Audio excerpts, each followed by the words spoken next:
Hi guys, welcome back to my channel the silent clause. मैं हूं advocate Harshit. And जैसे कि हमने पिछली वीडियो में डिस्कस करा था कि जो हमारा आज का डिस्कशन होगा वो होगा on common intention. As per IPC है section 34 and as per BNS है सेक्शन 3 सब क्लॉज 5।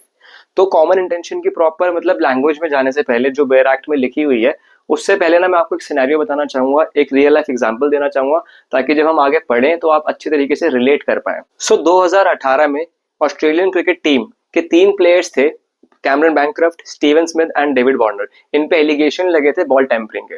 स्कैंडल हुआ था 2018 में, तो इन पे बॉल टेम्परिंग के एलिगेशंस लगे थे एंड ये चीज प्रूफ भी हुई थी। तो आप अगर देखें तो जो एक्चुअल में जो यहाँ पे गिल्टी एक्ट थी, वो गिल्टी एक्ट क्या थी? वो गिल्टी एक्ट थी बॉल को टेम्पर करना। जब मतलब वो जो स्टैम्प पेपर था उसको जब रब करा जा रहा था बॉल पे, बेसिकली वो गिल्टी एक्ट थी। एंड वो गिल्टी एक्ट जैसे आप सबको पता होगा कि किसने करी थी, वो करी थी कैमरन बैंक्रफ्ट ने, राइट? तो फिर उसमें डेविड वार्नर एंड जो स्टीवन स्मिथ थे उनको गिल्टी क्यों ठहराया गया? Why they were guilty? सो ये पूरा एग्जाम्पल देने का जो ये मैंने एग्जाम्पल दिया, आपको सिनेरियो बताया है, इसका क्या तुक था कि मैं आपको ये एग्जाम्पल क्यों दे रहा हूँ? तो अगर इसमें आप पूरी चीजें देखो तो इसमें जो एक्टर सीरियस है, जैसे कि मैंने आपको बता रखा है कि क्राइम तभी होता है जब एक उसमें मेंसरिया होती है और एक्टर सीरियस होता है, राइट? तो इसमें जो एक्टर सीरियस है यानी कि बॉल टेम्परिंग करना, स्कैंडल, वो जो स्टैम्प पेपर था उसको रब करना बॉल पे, वो एक्टर सीरियस था, रॉन्गफुल एक्ट था। वो करा किसने? कैमरन बैंक्रफ्ट ने। तो डेविड वार्नर और स्टीवन स्मिथ क्यों रिस्पॉन्सिबल थे? क्योंकि उन तीनों की ये प्लानिंग थी, पहले से ही प्री डिसाइडेड थी ये चीजें कि हम ऐसा करेंगे। एंड उन तीनों की इंटेंशन थी, वो इंटेंशन फॉर्म हुई एंड एक ने एग्जीक्यूशन करा।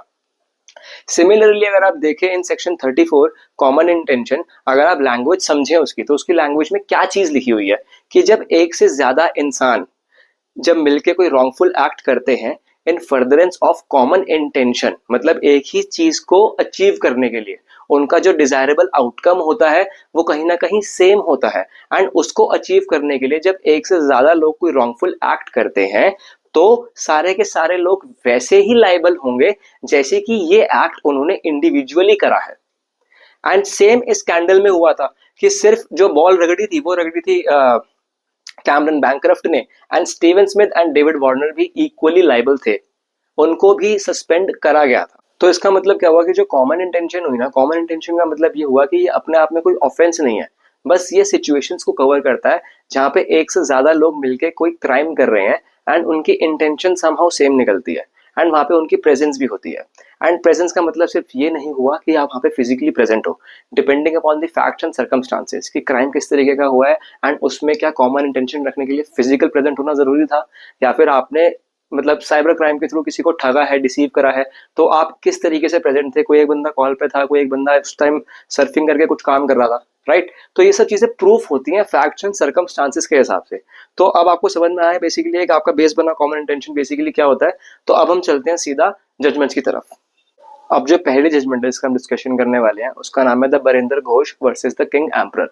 अब इसमें हुआ क्या था, इसमें जो बरिंदर घोष है ना, इनके साथ 2 लोग और इन्वॉल्व थे जिनकी प्लानिंग क्या थी कि इनको पोस्ट ऑफिस में घुसकर सारा का सारा वहां का कैश लूटना है एंड अगर वहां पे बीच में कोई रेजिस्टेंस दिखाता है तो ये उनको मार देंगे। एंड फिर इन्होंने जो है उसमें पोस्ट मास्टर की हत्या कर दी थी। अब इंसिडेंट समझाता हूँ कि हुआ क्या था। यहाँ पे जो बरिंदर कुमार है वो बैठ के मतलब वो खड़े होके गेट के बाहर सेफ्टी दे रहे थे, मतलब वो गार्ड कर रहे थे कि कोई आ ना जाए। एंड इसमें जो बाकी 2 लोग थे उन्होंने, एक ने पकड़ा बरिंदर को, सॉरी पोस्ट मास्टर को, एंड एक ने गोली चला दी एंड लूट के वहां से चले गए। तो इसमें जब मामला ट्रायल कोर्ट में आता है तो इन पे जो चार्जेस लगते हैं वो लगते हैं मर्डर के, 302 लगती है इन पे, read with section 34 common intention. तो इन सब का जो है क्राइम प्रूफ हो जाता है, मर्डर प्रूफ हो जाता है एंड तीनों के तीनों को जो है मिलती है सजा, डेथ सेंटेंस मिल जाता है। ठीक है। फिर ये अपील करते हैं, वरिंदर कुमार जी जाके अपील करते हैं कैलकाटा हाई कोर्ट में, बट कैलकाटा हाई कोर्ट भी इनकी जो है अपील डिसमिस कर देता है। फिर ये मामला जाता है लंदन, क्योंकि उस टाइम पे जो फर्दर अपील होती थी वो होती थी बाहर इंडिया के। ठीक है। तो ये मामला जब बाहर जाता है ना, तो बाहर जाके वो ये चीज बोलते हैं, सबसे पहले अपना ये पेश करते हैं कि मैं एक्टिव किलर नहीं हूँ। बरिंदर कुमार, मैं बरिंदर कुमार जो हूँ मैं एक्टिव किलर नहीं हूँ क्योंकि मैंने ट्रिगर पुल करा ही नहीं है।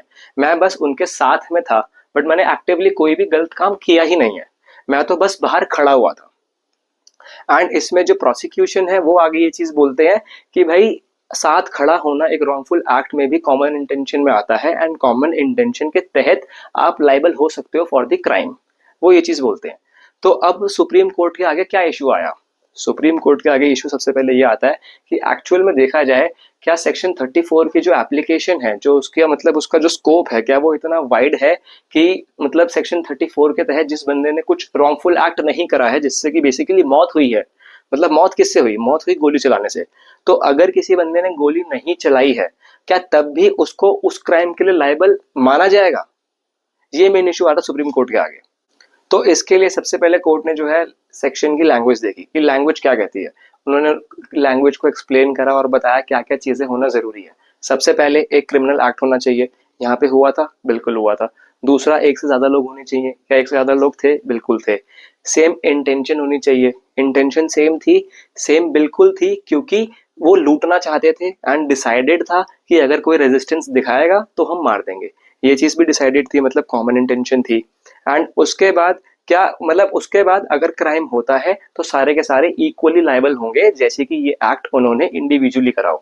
ये कोर्ट ने ऐसे करके जो है लैंग्वेज पूरी समझाई। एंड उसके बाद देखा कि एक्चुअल में हुआ क्या था, कि भाई तीन लोग थे, तीन लोग वहां पे खड़े हुए थे।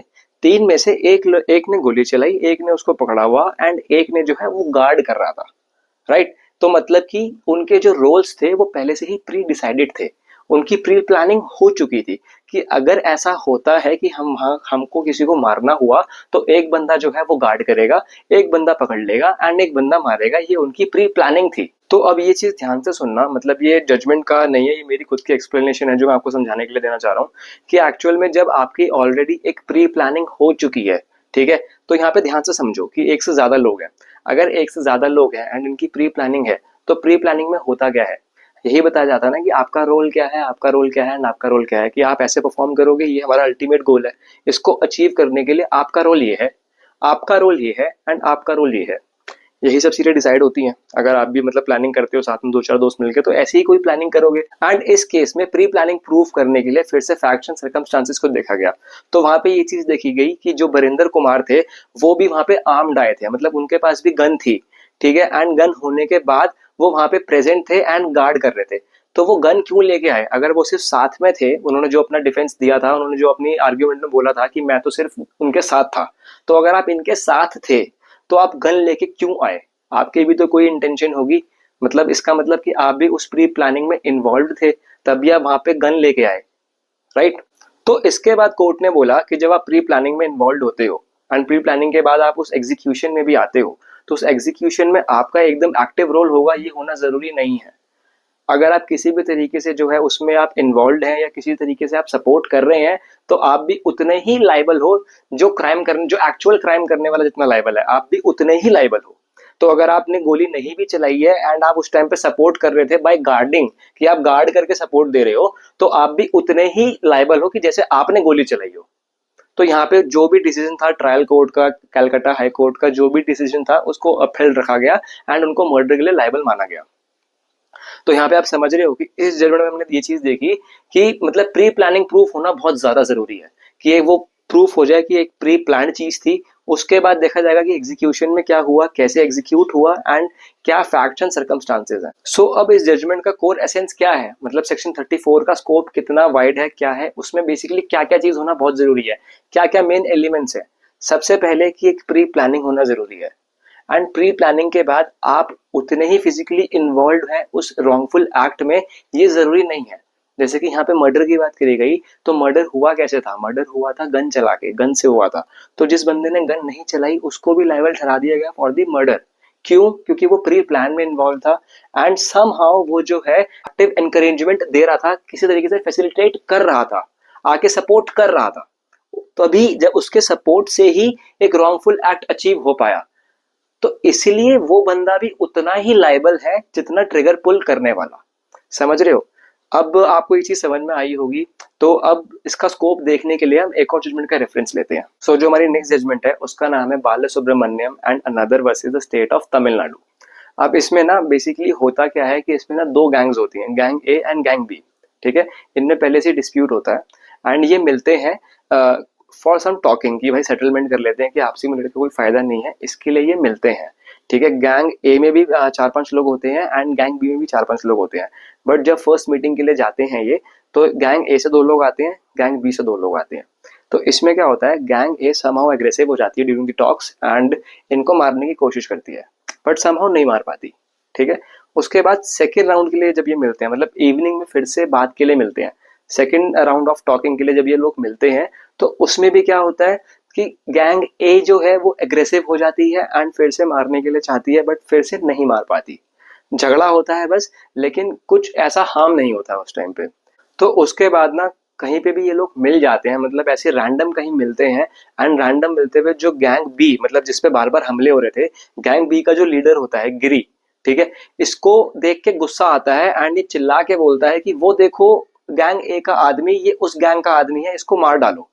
एंड यहाँ पे दो लोग जो है उस पर अटैक करते हैं फ्रॉम नाइफ, एंड दो लोग अटैक करते हैं सड़क पे पड़ी हुई किसी स्टिक से, एंड फिर उनको उससे मार देते हैं। एंड वो बंदा बहुत ज्यादा जख्मी हो जाता है एंड वो फिर हॉस्पिटल में एडमिट हो जाता है। ठीक है, अब ये प्रॉपर इंसिडेंट था जो मैंने आपको समझाया। सो इसमें जो चार्जेस लगते हैं वो लगते हैं 147, 148 and 149 and attempt of murder 307। But बाद में उस बंदे की मौत हो जाती है, तो 307 बदल के हो रहा था 302, कि अब मर्डर तो हो गया, तो मर्डर के चार्जेस लग जाते हैं। ठीक है, एंड इसके बाद ट्रायल में ये चीज, ट्रायल कोर्ट में ये चीज प्रूफ होती है कि भाई ये सब जितने भी एक्यूज्ड हैं, जो भी वहां प्रेजेंट थे, ठीक है, ये सब के सब जो है लाइबल हैं। फिर वो लोग अपील करते हैं। अपील कौन करता है? अपील वो लोग करते हैं जो बेसिकली अटैक करते हैं स्टिक से। ठीक है, वो लोग अपील करते हैं। तो सबसे पहले इसमें हाईकोर्ट क्या बोलता है? इसमें हाईकोर्ट बोलता है कि यहाँ पे सेक्शन 147, 148 एंड 149 तो नहीं लगने चाहिए, यहाँ पे सेक्शन 34 आना चाहिए। एंड कॉमन इंटेंशन के तहत वो सबको जो है लाइबल ठहराते हैं।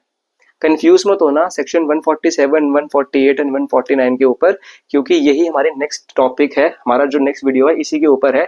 मैं पूरा का पूरा डिफरेंस बताऊंगा कॉमन इंटेंशन पे एंड कॉमन ऑब्जेक्ट पे। ठीक है, वो अलग वीडियो है, तो उसके बारे में भी अभी मैं कोई डिस्कशन नहीं कर रहा। तो अब सुप्रीम कोर्ट के आगे फिर से वही कोर इश्यू आया कि क्या जो है जिन लोगों ने स्टिक से वार करा है, क्या वो लोग भी सैम्बिट में आएंगे सेक्शन 34 के? क्या उन पे कॉमन इंटेंशन लगनी चाहिए? तो अगेन सुप्रीम कोर्ट ने वैसे ही करा जैसे हमने पहले जजमेंट में पढ़ा था, कि उन्होंने पहले लैंग्वेज देखी, लैंग्वेज देखने के बाद उन्होंने ये चीज देखी क्या प्रैक्टिकल एसेंस के हिसाब से, मतलब जो कंडक्ट हुआ, क्या उसके हिसाब से क्या इन पे कॉमन इंटेंशन बनता है। तो सबसे पहली जरूरी चीज क्या है? सबसे पहली जरूरी चीज है प्री प्लानिंग, कि प्री प्लानिंग होना बहुत जरूरी है। तो आप देखो कि मौत हुई किस चीज से थी? चाकू मारने से हुई थी, एंड चाकू वहां पे 2 या 3 अक्यूज्ड के पास था। ठीक है, बट इन दो लोगों के पास नहीं था जिन्होंने अपील करी। इन्होंने स्टिक से वार करा, वो भी उस स्टिक से जो वहां पे इनको समहाउ कहीं पड़ी हुई मिल गई। तो कहने का मतलब क्या हुआ कि प्री प्लानिंग मतलब कि कॉमन इंटेंशन जो थी वो थी उन लोगों की जो ऑलरेडी कन्विक्टेड है। ठीक है, बट इन लोगों ने जो करा था, इन्होंने मारा जरूर, बट ये इन्होंने एक तरीके से सडन प्रोवोकेशन कह लो, ग्रेव प्रोवोकेशन कह लो, कि गुस्से में आगे इन्होंने स्टिक से वार जरूर करा, लेकिन उस स्टिक से जो है मर्डर नहीं हुआ। मर्डर हुआ था चाकू मारने से। एंड जिन लोगों ने चाकू मारे उन पे कॉमन इंटेंशन लगना चाहिए, इन पे नहीं लगना चाहिए। इन्होंने जो करा था वो करा था ग्रीवियस हर्ट दिया था, इन पे 326 लगना चाहिए। आप मेरी बात को समझ रहे हो कि ग्रीवियस हर्ट वाला जो सेक्शन है इनके लिए वो आना चाहिए। बट कॉमन इंटेंशन के लिए जो सबसे जरूरी चीज है कि प्री प्लानिंग होनी चाहिए, वो इनके कंडक्ट से कहीं पे नजर आ ही नहीं रही है। तो यहाँ पे दिख ही नहीं रहा है कि जो इंटेंशन मर्डर के लिए चाहिए, कि इनके पास वो इंटेंशन थी किसी भी तरीके से। तो ना तो ये लोग प्री प्लानिंग में इन्वॉल्व थे, एंड ना ही इन्होंने कोई ऐसा हार्म दिया जिससे एक्चुअल में जो है मर्डर हुआ था। ठीक है, तो यहाँ पे सुप्रीम कोर्ट ने क्या बोला कि इन पे जो है मर्डर के चार्जेस नहीं लगने चाहिए, इन पे लगने चाहिए ग्रीवियस हर्ट के। एंड उसकी जितनी सजा थी, जब तक मामला सुप्रीम कोर्ट में आया और ये चीज प्रूव हुई, तब तक वो इतना ड्यूरेशन ऑलरेडी जो है सजा भुगत चुके थे इतनी ड्यूरेशन की, तो उनको फिर उसके बाद बाइज्जत बरी कर दिया गया। तो आप समझ रहे हो कि आप अब ये चीज देखो कि पहले जब हमने क्या देखा कि प्री प्लानिंग थी, तो जो बंदा सिर्फ गार्ड पे खड़ा था बंदूक लेके, ठीक है, उसको फांसी दे दी गई। क्यों? कॉमन इंटेंशन वहां पे प्रूफ हो रही थी, क्योंकि वो प्री प्लान में इन्वॉल्व था, प्री प्लानिंग में इन्वॉल्व था। एंड यहाँ पे एक बंदे की मौत हो रही है, एंड उस बंदे पे जो है स्टिक से वार करा जा रहा है, स्टिल उसको जो है मर्डर के लायबल नहीं ठहराया जा रहा। तो ये इंपॉर्टेंस है सेक्शन 34 की। एंड सब कुछ डिपेंड करता है कि आप कैसे ये सब चीजें प्रूव करते हो, फैक्ट्स एंड सर्कमस्टांसेस को आप कैसे मोल्ड करते हो, सब कुछ इस पर डिपेंड करता है। तो अगर आपको ये चीज समझ में आई हो, कॉमन इंटेंशन आपको समझ में आया, उसका स्कोप समझ में आया हो, तो प्लीज मेरे को बताना जरूर। ठीक है, कमेंट करके प्लीज बताना, क्योंकि अभी तक हमने इस चैनल पे पहला सेक्शन डिस्कस करा है, तो मेरे को पता होना चाहिए कि मतलब कैसे अप्रोच रहनी चाहिए आगे। आपको प्रॉपर्ली समझ में आया है कि नहीं आया है? जैसे हमने पहले एग्जाम्पल लिया, फिर हमने सेक्शन बीच में पढ़ा, मतलब मेरा ना लैंग्वेज पे इतना ज्यादा फोकस नहीं था, क्योंकि दिस सेक्शन थोड़ा इजी ही था, मतलब एक लाइन का सेक्शन है तो इसमें मैंने ज़्यादा बेयर एक्टिव फोकस नहीं करा एंड प्रैक्टिकल इम्प्लीकेशन पे ज़्यादा करा। ठीक है, तो मुझे बताना जरूर कि वीडियो कैसी लगी। एंड जो हमारा नेक्स्ट टॉपिक है वो वही आपको मैंने बताया, सेक्शन 149 के बारे में डिस्कशन करेंगे। Thank you so much guys, bye.